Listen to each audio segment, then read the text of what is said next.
Ang mabuting balita ng Panginoon ayon kay San Marcos. Noong panahong iyon, pumunta na naman si Jesus at ang mga alagad sa Jerusalem. Samantalang si Jesus ay naglalakad sa templo.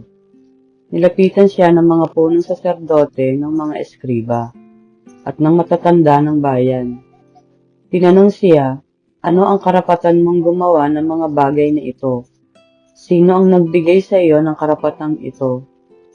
Sumagot si Jesus, tatanungin ko rin kayo. Pag sinagot ninyo ako, saka ko naman sasabihin sa inyo kung ano ang karapatan kong gumawa ng mga bagay na ito. Kanino nagmula ang karapatan ni Juan upang magbinyag? Sa Diyos ba o sa mga tao? At sila'y nag-usap-usap. Kung sasabihin natin mula sa Diyos, itatanong naman niya sa akin, bakit hindi niyo siya pinaniwalaan?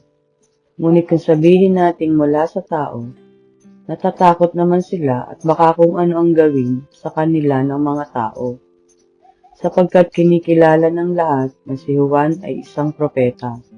Kaya't sumagot sila kay Jesus, hindi namin alam.